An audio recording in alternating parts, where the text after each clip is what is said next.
All right, kids, back on the show. Good PTs know it's important to stay up to date on what's happening in your profession with best practices developed from more than 2.5 million care episodes. The team at ATI Physical Therapy is doing their part to make sure their clinicians are practicing at the top of their license. Pair with their continuing education, professional development, opportunities, and vibrant clinic culture, ATI is working hard to ensure all clinicians are not only driving the PT industry forward, but also going home happier. Check them out online at atipt.com.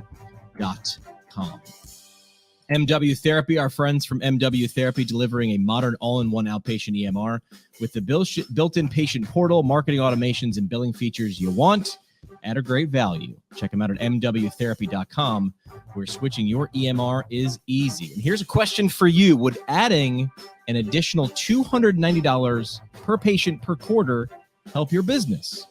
Well, what if it also helped your patients? Yeah, that's always good. Remote therapeutic monitoring can do that, but you might think it's complicated or time-consuming. But what if I told you it wasn't? It didn't have to be. You can improve patient outcomes, reduce provider frustration, and improve clinic revenue. Find out how to get started. They make it nice and easy with remote therapeutic monitoring. Go to physiotech.ca. That's physiotech.ca. Josh Funk is on the show. I think we went back and forth and talked with Josh Funk about being a guest in the podcast for months, and we finally were able to connect. Josh is the founder and CEO of Rehab to Perform. It's a really innovative clinic model, healthcare company that offers fitness-focused approach to physical therapy. From what I hear, not from Josh, not from people that work at Rehab to Perform, they love the environment. And where do I hear this from? I hear it from students who are often very candid and open and honest about experience. So I hear it from students or former students who've done their rotations at Rehab to Perform. So it's kind of cool. So we dive into a variety of topics, but Josh is an interesting guy, has some really, really cool views on the profession and where it's going, or I should say where it's growing, because Rehab to Perform has some really, really interesting growth that I want to get into. So if you're thinking about owning a clinic, or you own a clinic now, Josh is sort of somebody who looks a certain way, but he talks the talk, but he also walks the walk. So take a listen. Josh Funk from Rehab to Perform here on PT Podcast. And there we go. Josh Funk on the show. I'm glad we got to talk finally, like officially on the program. So welcome to the show, man. Hey, man. Thanks very much. I know we've been talking about this for a while. There's a lot of big things that you've had going on that I've had going on. I'm excited to catch up a little bit. Finally sit down. I mean, obviously launch the show, Art Imitates Life, launch this podcast because I had sort of had the idea for it at a happy hour at a PT conference, right? So I was like, oh, I'll, pint, whatever. But it really does. It sort of sets the tone. Like, we're going to sit down and we're just going to do this. We're going to share, a drink, and we're just going to do this, which is something I think we lose a lot in today's. I can be on my phone and I'm tweeting while I'm doing this. And I feel like sitting down to have a drink, alcoholic or not, it's like two humans are going to sit across from each other and we're going to like just listen and respond and be. And I don't know if we do that enough anymore. No, that was something I actually got more into during, 2020, 2021. You had a lot more time in your hands. So I was making more time for moments like this. Honestly, sometimes even just catching up with people. No recording, but just being more intentional about, making sure that I was connecting with the people that I considered loved ones, or people that honestly sometimes it just crept into my headspace where I'm like, why am I putting off like reaching out to this person? I need to, when somebody creeps into your headspace, like do it. It's time to reach out. Exactly. Aim because I can talk to 10,000 people with this smartphone device. That's one thing, but I want to make one right now. I want to make one connection with one person. Do that, whether it's a phone call, a text, or what. Aim small. Do a lot by aiming small. I think that's a good thing. I agree. And they're incredibly appreciative, and be surprised what pops up in conversation too. You're right. And the best part, whether they mean it or not, right, is when someone says, I was just thinking about you too, and you're like, damn. There you go. I'm glad I called. All right. We get the hard questions out of the way first. Josh, what are we drinking today? What do you have? I got a High Noon. Love those mango. Things. Mango's good. My personal favorite from the summer is you're classy because you put it in a glass. My personal favorite of the High Noon that whenever people know too, because it's hard to find in my area, the peach. The peach for me is the winning flavor. I've got a Juice Bomb IPA. This is local from down the street here in the Hudson Valley, New York, from Sloop Brewing. So cheers to you, Josh Funk. Thanks for coming on the show. Cheers. That's how they do it on social. Right? That's how they do it on social. Thanks to our friends from Owens Recovery Science, a single source for PTs looking for certification in personalized blood flow restriction rehabilitation training, and the equipment you need to apply it properly in your clinical practice. Find Johnny and the team, who will actually we'll be doing a live show with them at Sacred Heart University not too long, taking the show back on the road.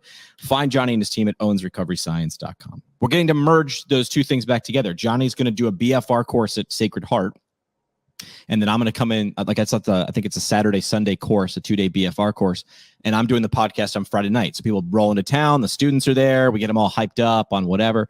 Plus Johnny can talk BFR. He can go like microbiology to macro, how do you employ that at a facility huge, or how do you bring that to any of the major sports, whatever. The connection between major sports, like you've got someone in your personal life that had some professional NFL experience in them. And it was in an interesting time, and you were sharing I was sort of voyeuristic in the journey. Like this was who? Explain this to the audience. Yeah. So one of my younger brothers, I have 3 younger brothers, I have a sister, but he played his rookie season for the Rams last year, won a Super Bowl ring, and is now in year 2 in the league. Wow. How was that watching? Because also it was a unique time, because maybe I just started noticing you were like sharing his senior season in college, right? And then he was like, and then like sort of leading up to, hey, this kid's gonna get drafted. I remember being like, wow, like watch. It's almost like a reality show, but like, right. So what was that like, watching someone who's a little brother, right? Who you like, you probably picked on, because that's what I did with my little brother till he got bigger than me. And then he's doing the thing.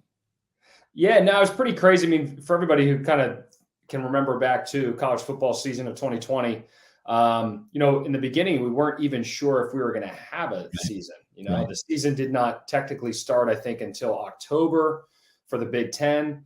And up until that season, he had been a little bit dinged up, had shown moments where he was excelling, especially from a special team standpoint. He was Special Teams Player of the Year on his team sophomore year, and had honestly just been involved in a stable of running backs. I mean, there were other running backs that had been there that were, sharing reps, and 3 of them had ended up in the NFL. Wow. So, you're in a tough spot, and he was finally going to be able to get his shot. And then he's sitting here going, this COVID thing, like, I'm not going to have a season, the final season of my career, where I'm going to get an opportunity. So, but he went out and killed it. I think the average yards per game and average yards per carry were either first and second or second and first, depending on which one you looked at. And then his combine was pretty unbelievable. He absolutely crushed it. And then he's somebody that always just has been a leader, has done exceptionally well with regards to off the field stuff. And I think when they go in and, they're doing their due diligence about where they're going to take somebody who, to be quite honest, it was going to be more of a later round guy. Sure. That it made the decision for the Rams to take him that much easier. Did you ask him if you could put the ring on, or how's that work?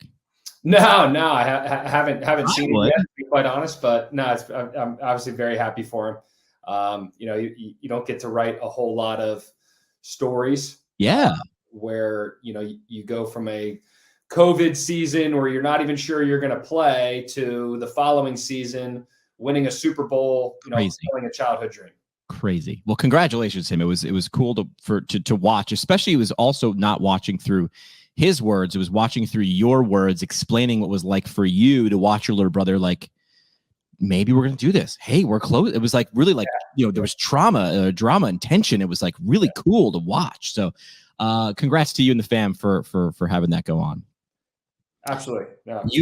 You've been doing some growth. If everybody, we'll put in the show notes how they can follow you. If you haven't been following along with Rehab to Perform, what are some of the statistics there? We mentioned just before we hit record that you opened 4 clinics in the last 14 months. Did I get that right? That is correct. We are in 8 locations now. We actually just doubled. I almost should call that I almost should call that an office too, because we just doubled the space of our first office as well. So we have more than doubled our footprint that we were headed into July of 2021 with. Wow. We have a team of 65 people now, which is kind of crazy to say, to be quite honest. And, we're going to go through a little bit of a period of time where we just kind of stabilize and work on some things that had, kind of been brought to our attention. Nothing too bad, but obviously you want to, you step up to that next level. You want to push yourself in a position where things are very, very stable for you to make some more aggressive moves moving forward. So how do you describe what Rehab to Perform is? I looked this up, and you shared, this is in the official words, but then I want to hear the Josh version, right? A healthcare company that offers a fitness-focused approach to physical therapy, sports rehab, concussion care, and an array of wellness services. That is how you describe yourself. You're the founder and CEO of Rehab to Perform. Is what it looks like now even close to what you imagined before you opened your first Rehab to Perform? Like, was this ever even a maybe? Like, it's almost parallel to like your brother going from, hey, he's playing college ball, which by the way is a big deal in and of itself. The opening a clinic, big deal in and of itself. But did you see this where you are right now before day one of location one? No, to be quite honest, because my first business was actually a lacrosse services company, and I had that going up until 2018 as well. So I kind of had my side hustle, and then I was like, all right, well, I went to PT school. I've always wanted to start my own business in PT. Like, I was a Division I athlete. I played lacrosse at Ohio State. I had an amazing experience with my rehab there.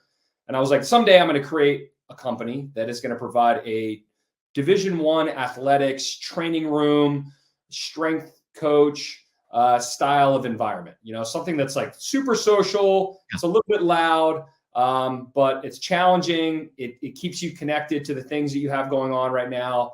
A lot more modification than rest. And I think I'd always in my head at least said, hey, I'm going to do one office. And then that one office did really, really well. And it got to a point where a little less than 3 years of opening, you're like, all right, let's do this again.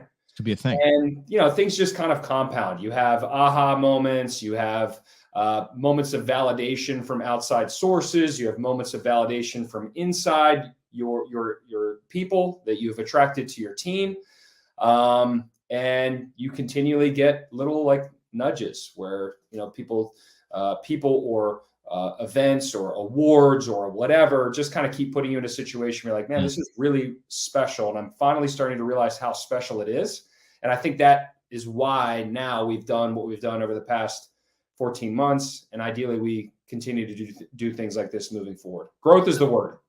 I listen to a lot of podcasts, obviously, and read a lot of things. And one of them, I think I talked to you about this show when we talked on the phone a couple of weeks ago, and it's called "How I Built This" from NPR. This guy Guy Raz, and he goes into brands like Peloton, and he talks to the founder and CEO, and everybody's like, "Oh, I know Peloton." It's like, but yeah, we're gonna go back, right? Let's go back to the beginning before it was even an idea.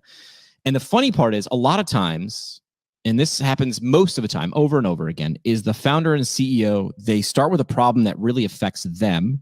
And then they invent a solution or start to invent a solution that they're like, I wish this existed for me when I was essentially their ideal user. So it sounds like that parallel is when you were having your rehab at Ohio State, when you were like, man, this is a really cool experience. I wish I could replicate this because this is what I would want if I could go forth. So it almost feels like you designed it for you and you found a bunch of people who are like, yeah, me too. And then those people just found each other, whether they work with you or for you, or they're the people that you're trying to serve.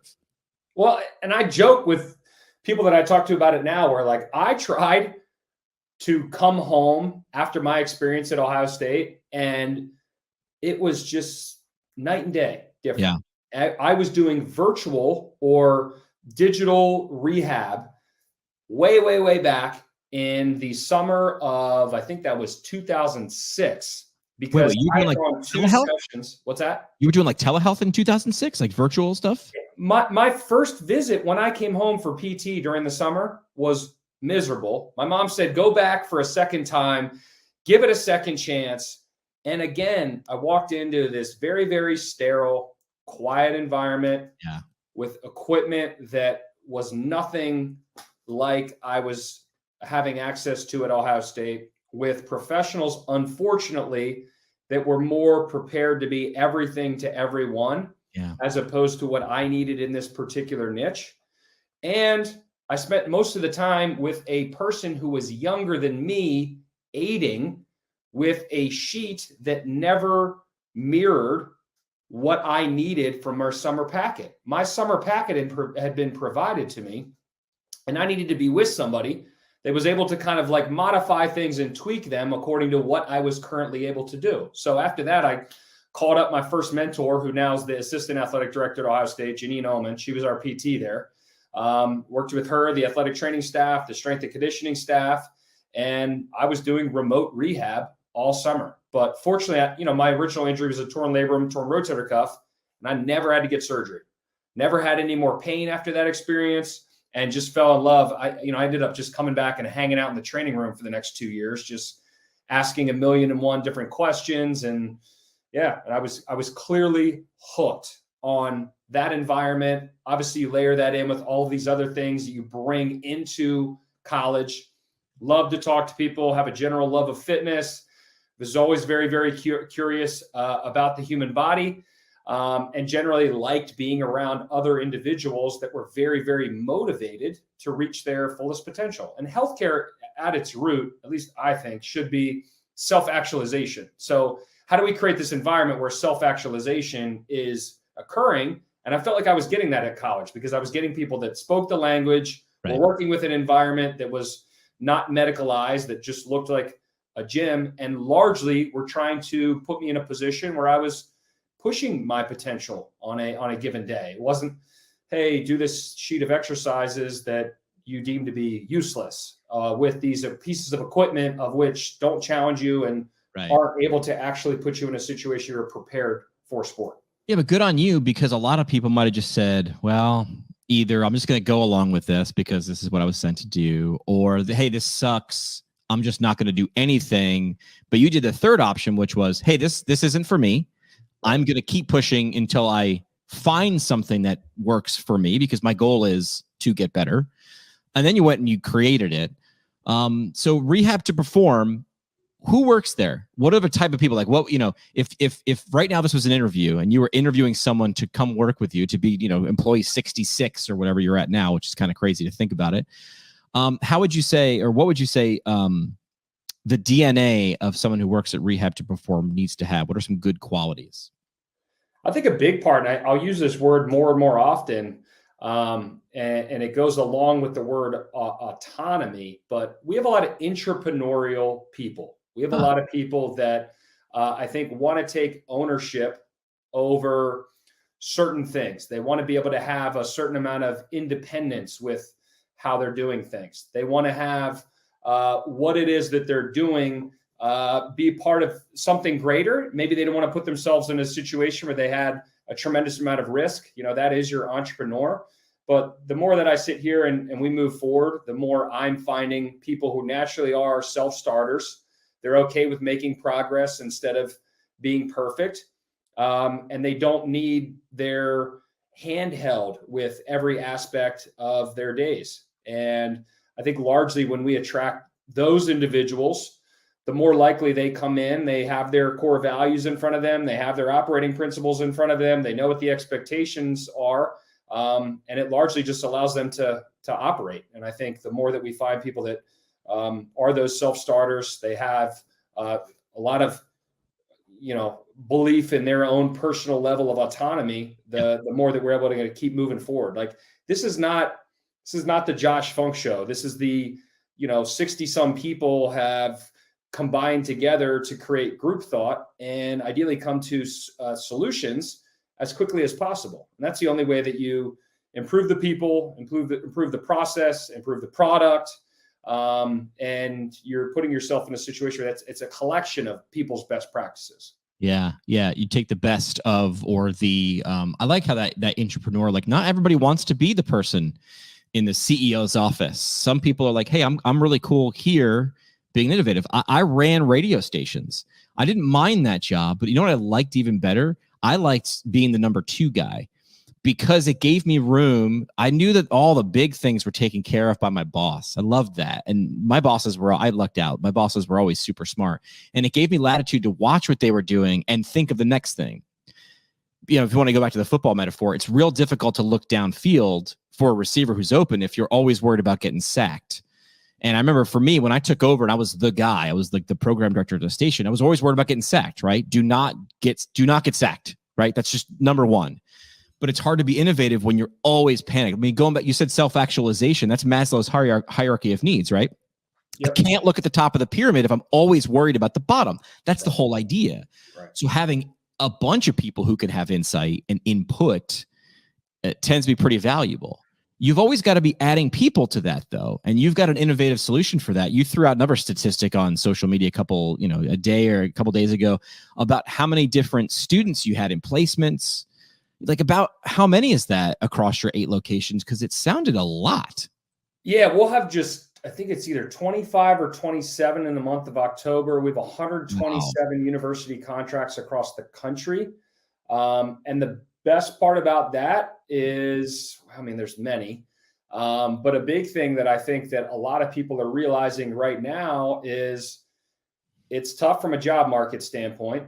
And the old school job posting and interviews aren't quite cutting it with regards to finding best fit. Correct. And a lot of times you're not even getting candidates because you have relationships that get created. The best part about the internship program is a relationship is created at a much earlier touch point. And you have 2 entities, that individual and the individuals at our place, along with the company, who get to provide touch points to one another.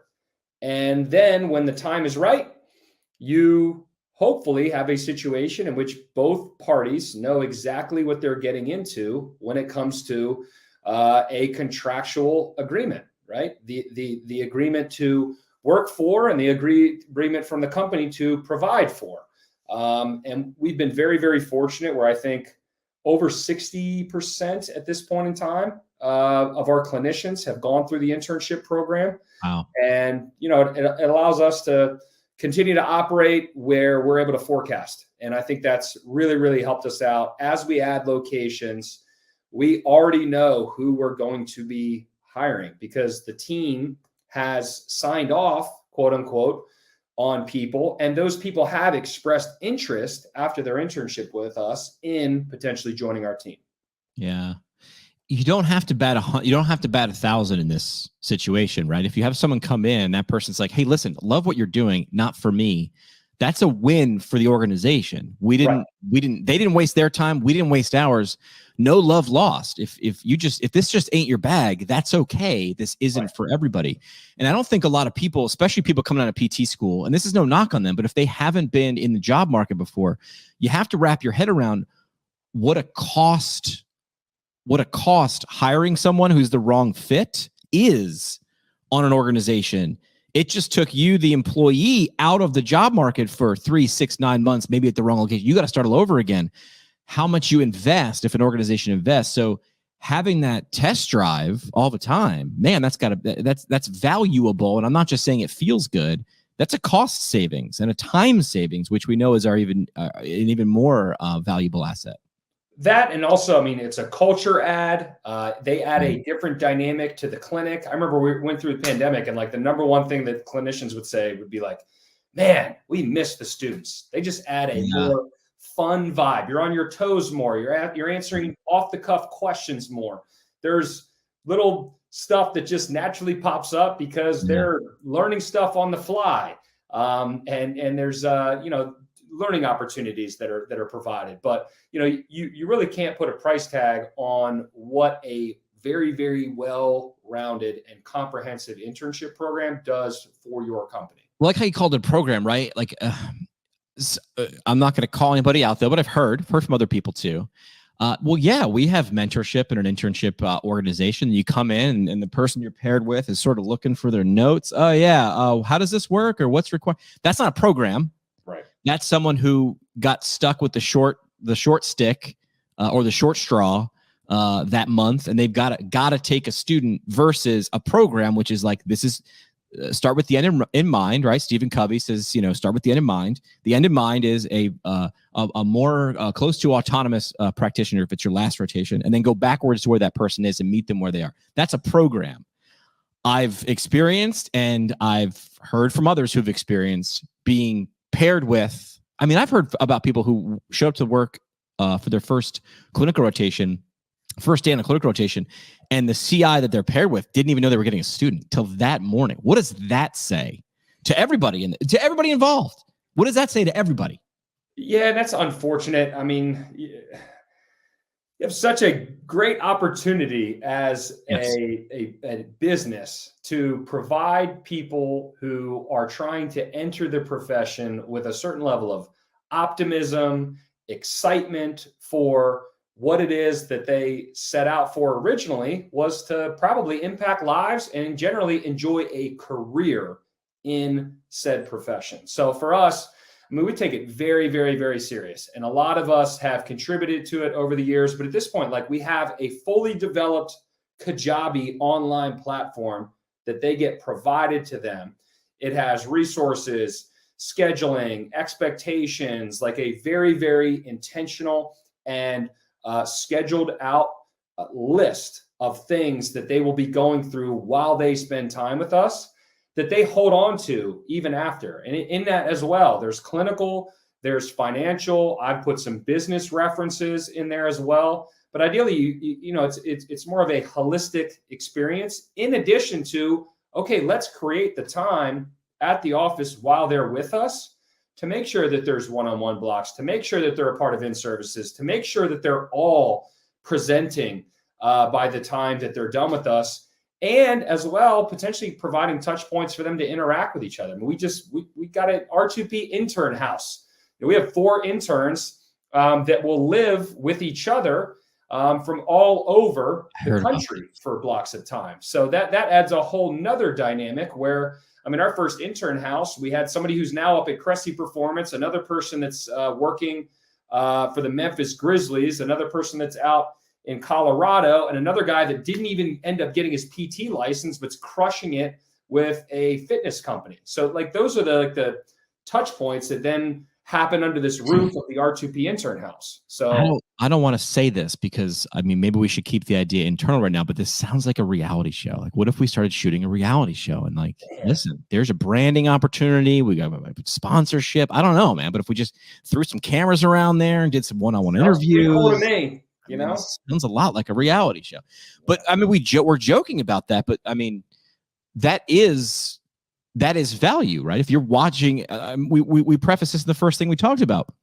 Watching someone's journey who's doing something either you want to do or you think is interesting is valuable to people.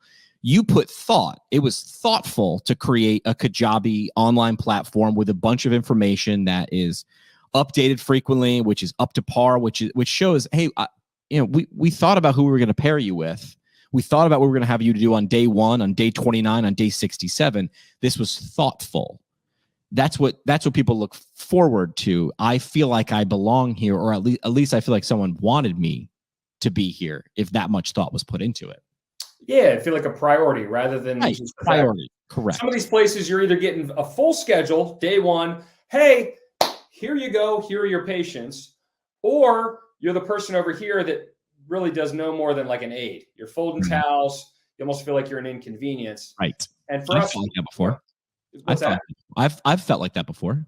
Yeah, no, I'm sure. I mean, the reason why we've gotten to this point is because a collection of people's negative experiences, where we're like, all right, instead of the negative experiences that these environments have allowed, how do we make this as good as possible? Yeah. What would you have done in this situation? Well, I really hated this because it made me feel, and I talk about this all the time, in communications and physical therapy, these things are, I find a lot of parallels. If you want to get to the root of something, and that's what we do in terms of problem solving, you describe the clinic you didn't want to go to, and then you describe the feelings that it gave you and why you didn't like those feelings. And then you literally, and I'll work with someone in an advertising campaign. They'll describe the feelings that they don't want. And then I'll say, great. And then you created the thing that you do want. Great. How do I advertise that? I'm like, show people what that feels like. Show emotion. You touch an emotion, an ad touches an emotion, game over. That you don't need anything big and flashy. touch the person's emotion, either negative or positive. And this doesn't mean fear monger. This means touch that negative and don't you hate it when? Isn't it frustrating? Don't, if you wanted to advertise Rehab to perform in terms of an internship or a program to students, just say what you just said. Isn't it unfortunate? It's just sad when you feel like an inconvenience on a clinical rotation. Then pause. You don't feel like that here. You don't need a whole lot more to sell something to someone. Is you communicate a feeling. You mentioned that during the pandemic, when you weren't allowed to take students, people were vocal in saying how much they lost and what wasn't included, and they lost a lot in just students. And I'm using air quotes for the podcast audience because I hate when people call themselves, I'm just a student, or the bad thing I push back too, especially PTAs. I'm just a PTA. I'm like, well, you're always going to be just a PTA if you keep referring to yourself as just a PTA. So call yourself a PTA with your chest out. But you said that your Rehab to Perform really was missing out on some energy and some insight. How'd you manage growth during the pandemic? I mean, you doubled in the last couple of years. That was during a little bit of a situation. Like, talk about how that worked.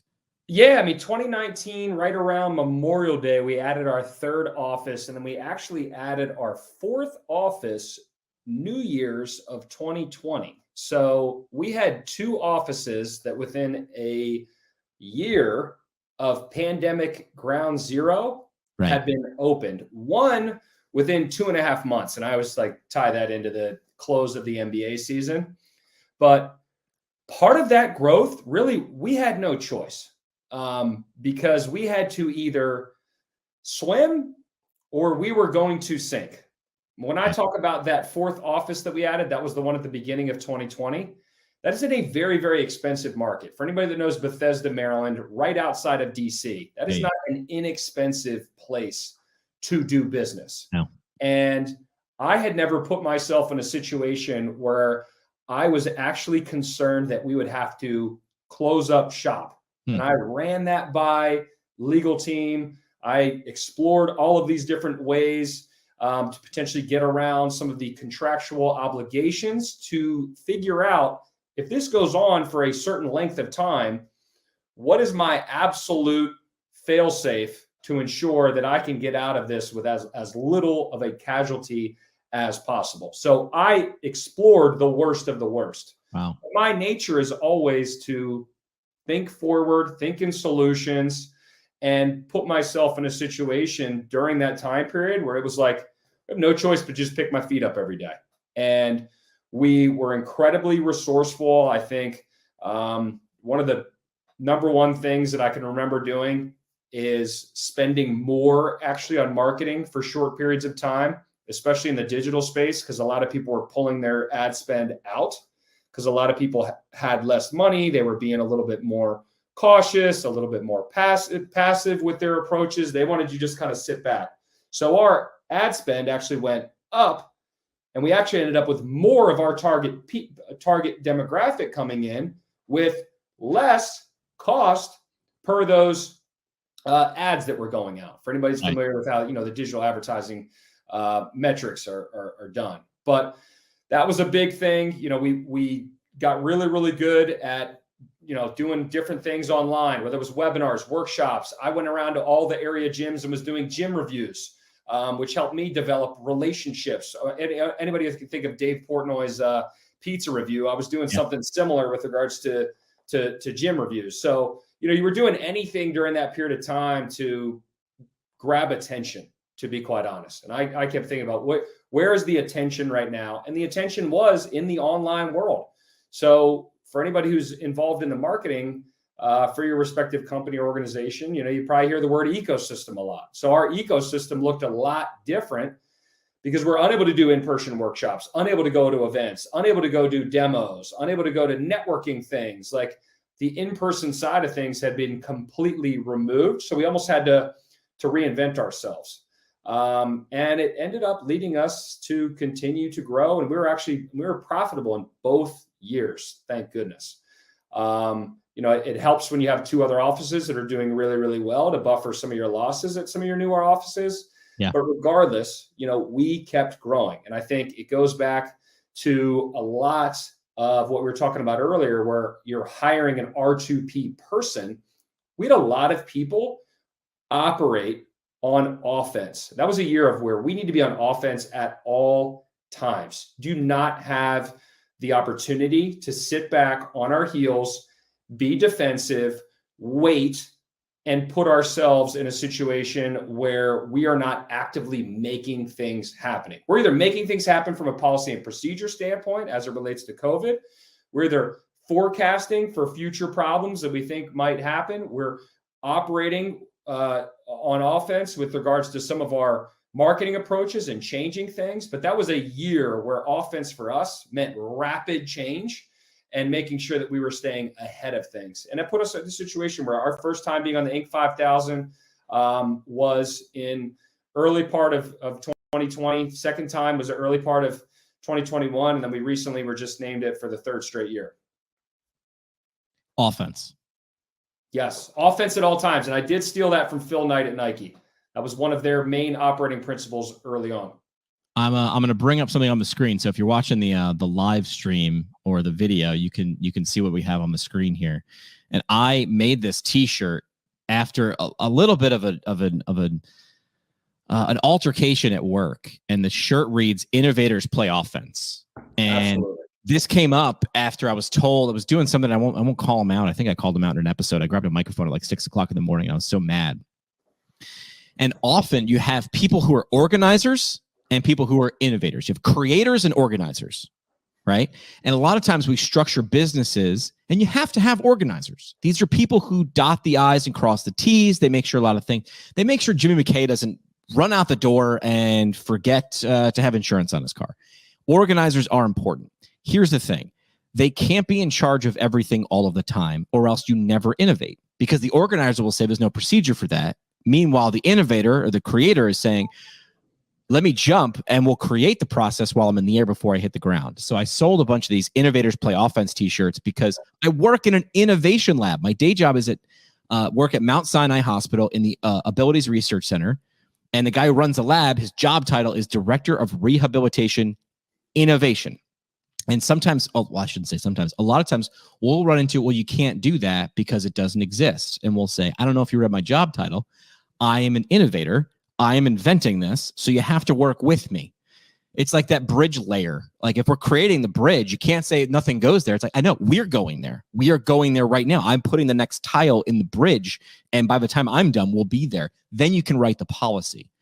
But how do you make sure that innovators still have at least an equal voice, if not a louder voice, in your organization? How do you make sure that they don't get bogged down by the organizers?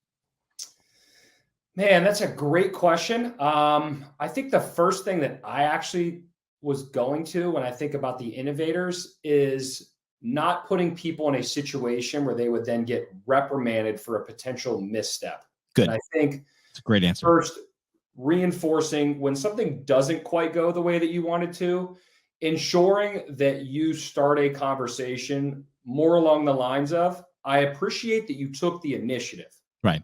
And if I start things with that oftentimes, and I'm involving myself more in the dartboard that you thought ended up over there, but actually it's this way, right. But at least you're throwing darts. Like if you're not throwing darts, like forget it, Yeah.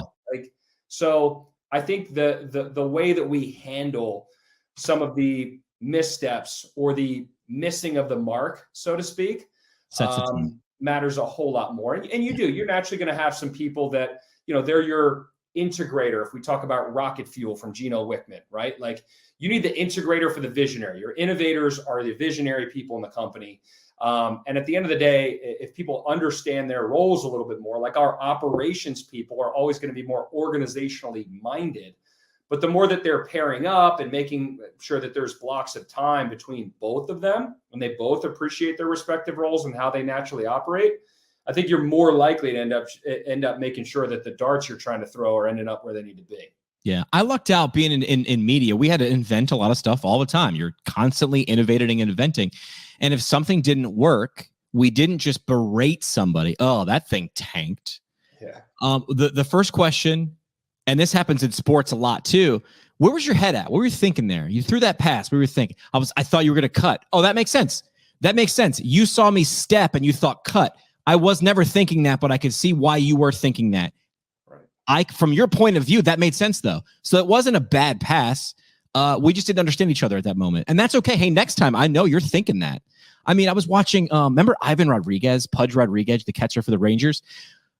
I mean, reinvented a position. I don't know statistically, we'll go to like whatever stat organization, but how many times before Pudge Rodriguez, did a catcher throw to first base behind the hitter? Like that never happened. Like no one was doing that. He was picking dudes off from the catcher position, but he had to have a conversation with whoever was playing first, like Rafael Palmeiro, be like, hey dude, I got a cannon. If someone falls asleep at first base, I'm gonna throw him out. But if Ivan Rodriguez was just like, I'm going to throw down, but he never told the first baseman and he throws it into right field, they're all going to be like, you're an idiot.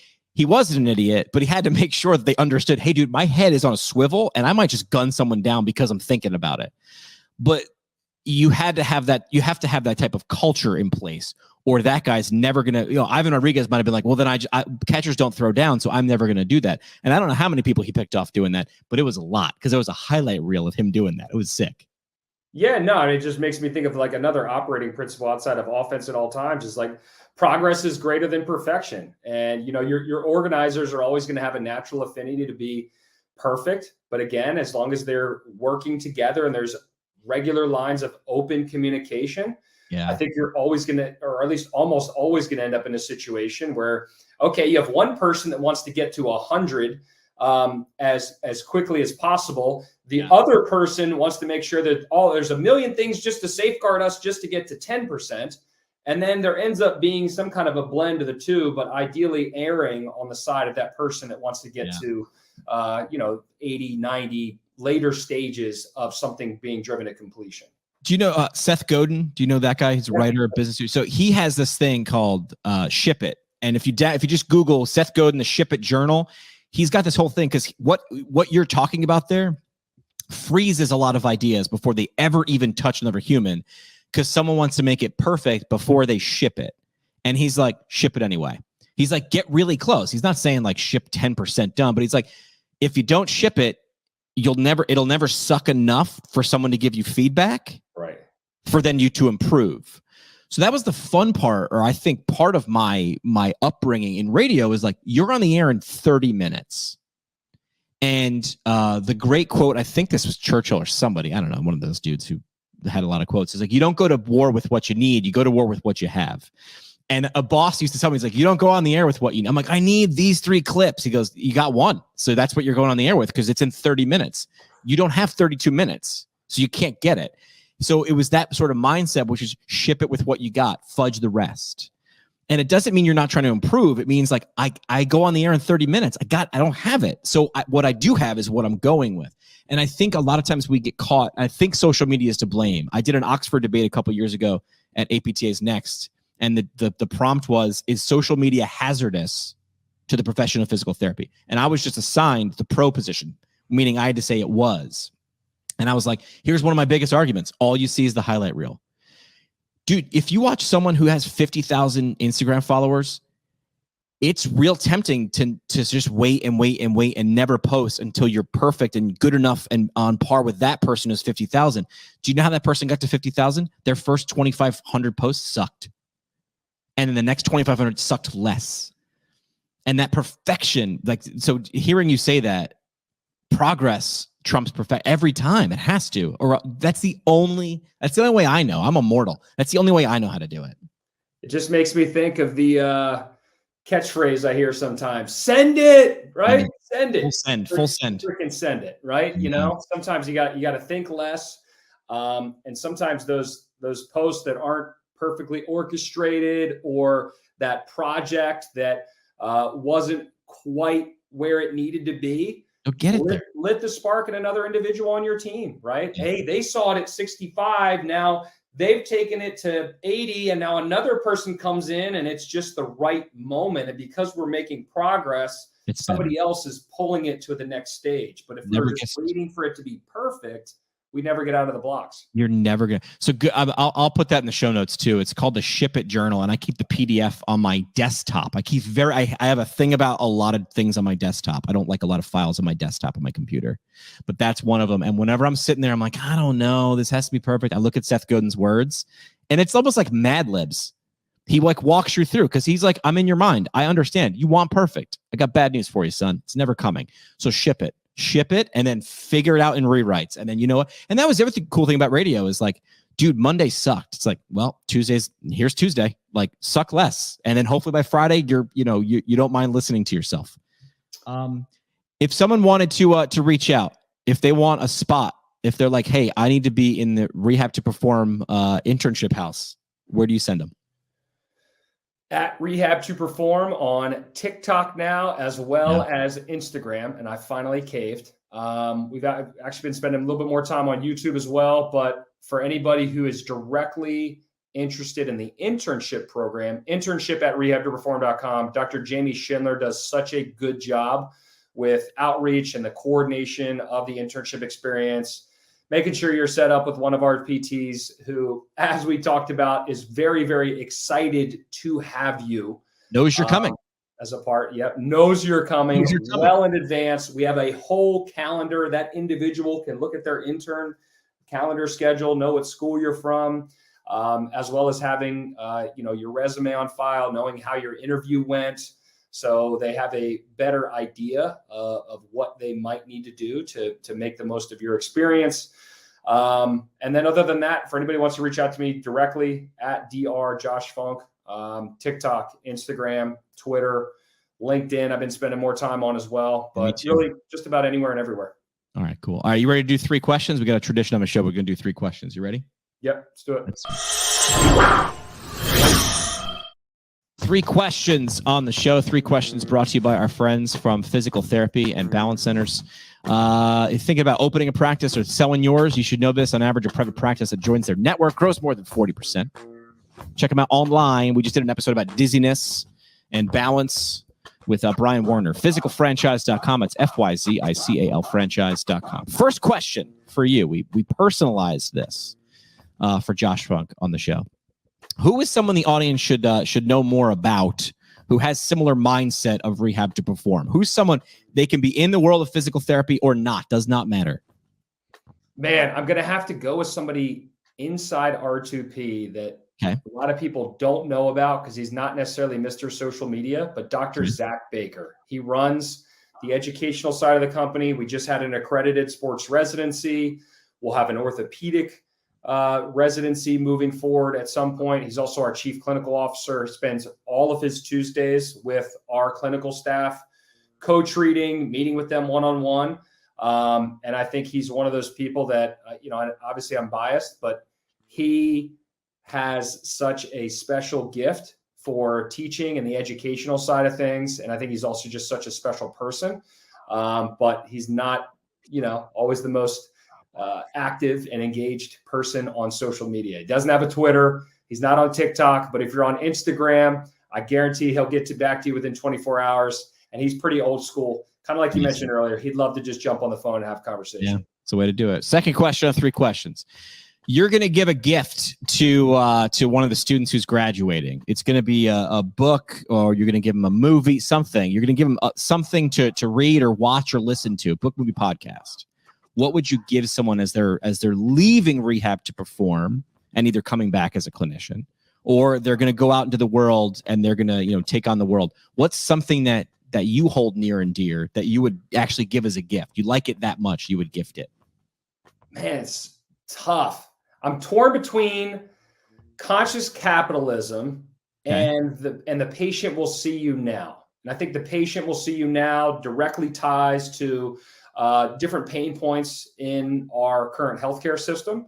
Conscious capitalism provides a different way of viewing the business in the community, the modern day business in the community. I think too often the word capitalism has such negative connotations associated with it, but really a lot of times people have associations with the end of the spectrum that capitalism lies on that is solely bottom line focused. And when you have a better appreciation for what conscious capitalism actually is, and how, all stakeholders are the priority, that there is an ecosystem that needs to be shared among the individuals, that you're going to be in a situation where you have the best balance between business, service, finances.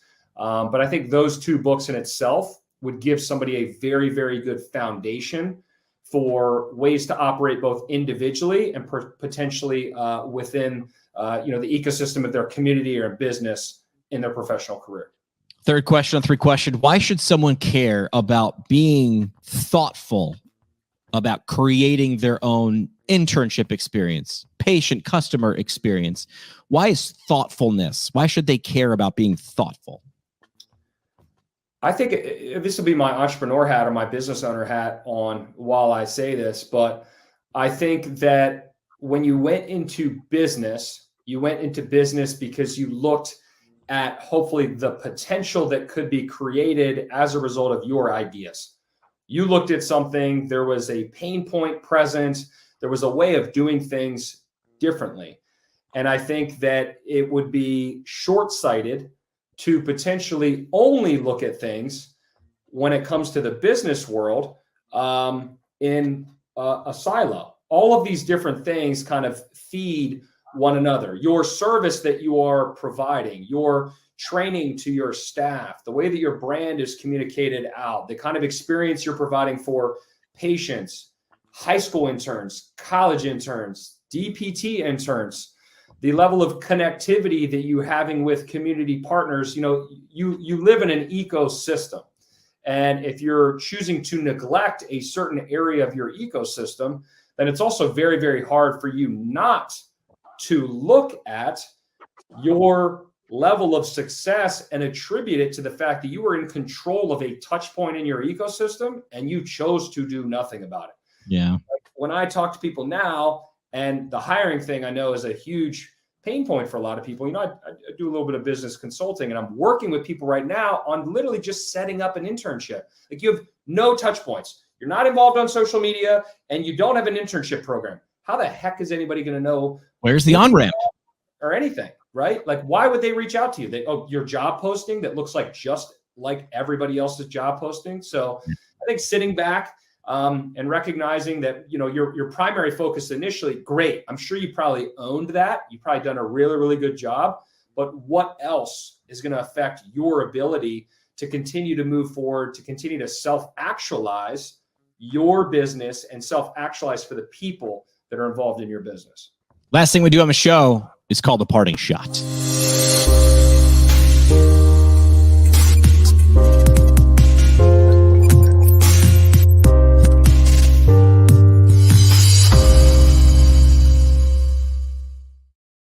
Parting shot brought to you by the Academy of Orthopedic Physical Therapy. Find them all at orthopt.org.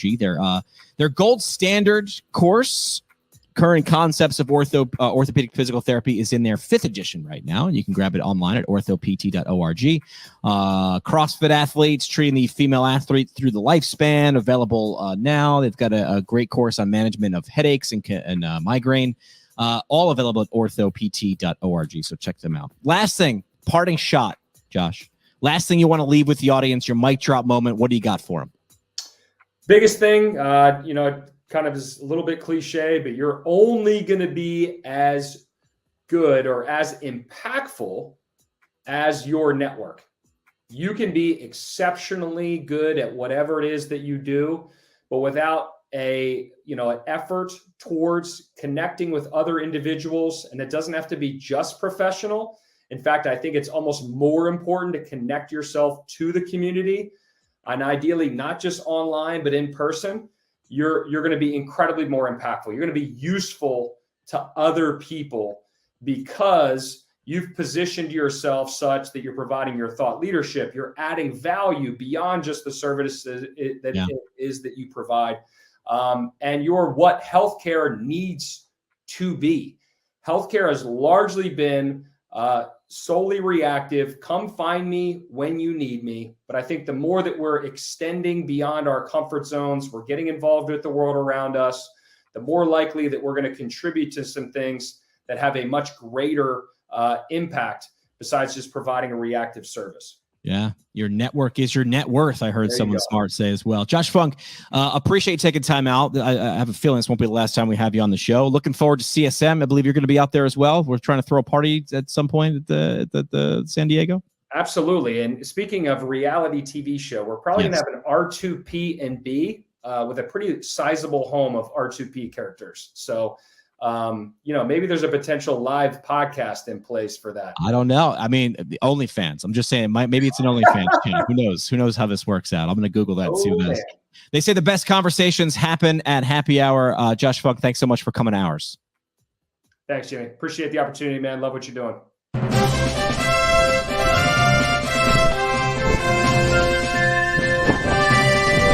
Like what you hear? Tell a friend or leave a review on iTunes or Google Play. The show today is brought to you by the Brooks Institute of Higher Learning, an innovator in providing advanced post-professional education. The Brooks IHL offers 7 on-site PT residencies, including orthopedics, women's health, geriatrics, pediatrics, sports, and neurology, as well as a neurologic OT fellowship, a competitive OMPT fellowship, and a speech therapy clinical fellowship. Therapists that complete a residency or fellowship through the Brooks IHL will markedly advance their knowledge and skills in a specialty area of practice. Learn more about how a residency or fellowship can help you advance your professional development at brooksihl.org. Our home on the internet. PTPintcast.com. Created by Build PT. Build PT provides marketing services specifically for private practice PTs. From website development and hosting, providing content marketing solutions for PT clinics across the country. See what Build PT can do for you today at buildpt.com.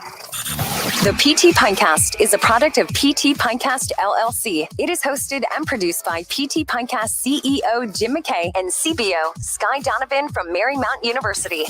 We talk PT, drink beer, and record it. This has been another pour from the PT Pintcast. The PT Pintcast is intended for educational purposes only. No clinical decision-making should be based solely on one source. While care is taken to ensure accuracy, factual errors can be present. More on the show at ptpintcast.com.